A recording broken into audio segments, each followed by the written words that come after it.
ડભોઈ એપીએમસીની ચૂંટણીઓ જાહેર થઈ ચૂકી છે। આજે ઉમેદવારી ફોર્મ ભરવાનો દિવસ હોય વહેલી સવારથી જ ઉમેદવારો ફોર્મ ભરવા માટે એપીએમસી ખાતે પહોંચ્યા હતા। આગામી 10મી નવેમ્બરના રોજ એપીએમસીની ચૂંટણી યોજાશે, જ્યારે મતગણતરી 11 નવેમ્બરના દિવસે જાહેર થશે। જોકે જોવાનું હવે એ રહ્યું કે એપીએમસી ચૂંટણીમાં બિનહરીફ હોદ્દેદારો ચૂંટાવવાની પરંપરા યથાવત રહે છે કે કેમ।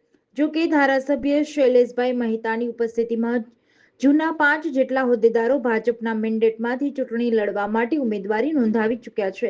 પૂર્વ ચેરમેન દિલીપભાઈ પટેલ સહિત કુલ 16 ઉમેદવારોએ ભાજપ મેન્ડેટ પરથી ચૂંટણી માટે ફોર્મ ભર્યા છે।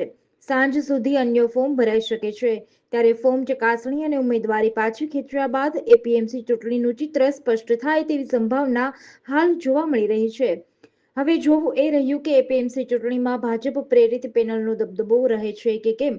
સાથે સાથે ધારાસભ્ય શૈલેષભાઈ મહેતા દ્વારા ડભોઈ એપીએમસીમાં પ્રથમ વખત ભાજપનું બોર્ડ બેસે તેવી આશા વ્યક્ત કરાઈ હતી।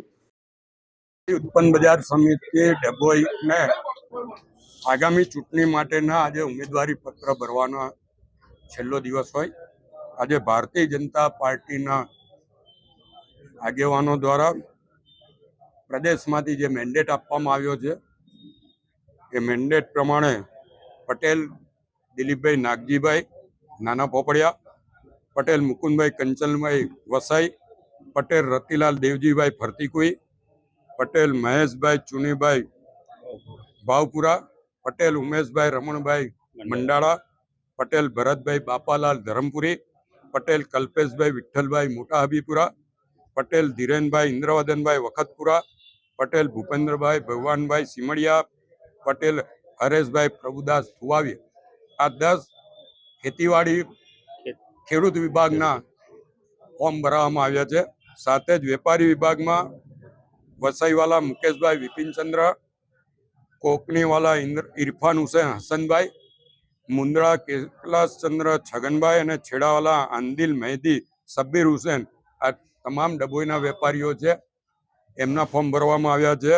અને સહકારી ખદેર વેચાણ મંડળી મત વિભાગમાં પટેલ પ્રવીણભાઈ બેચરભાઈ ટીમ્બી અને ચૌહાણ ઠાકોરભાઈ બાબરભાઈ દંગીવાળા આમ કરીને 16 ઉમેદવારોના ફોર્મ આજે અહીંયા ભરવામાં આવ્યા છે।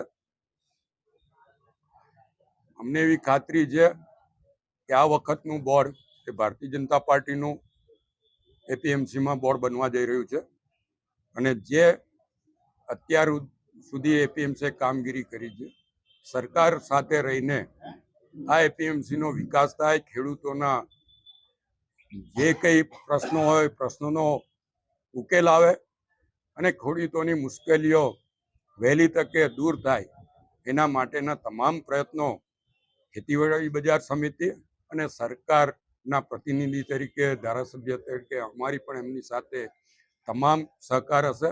સાથે સરકારમાંથી જે કંઈ ગ્રાન્ટો ફાળવવાની હશે કે સરકારમાંથી જે કંઈ મંજૂરીઓ લાવવાની હશે એ તમામ મંજૂરીઓ લાવીને એપીએમસી ધમધમતું થાય એવા પ્રયત્નો અમારા તરફથી કરવામાં આવશે। હું આ તમામ 16 ફોર્મ ભરનારા અમારા ઉમેદવારોને અત્યારથી અભિનંદન અને શુભેચ્છાઓ પાઠવું છું। જીડીસી ન્યૂઝ સાથે નિરંજન ચૌહાણ, ડભોઈ।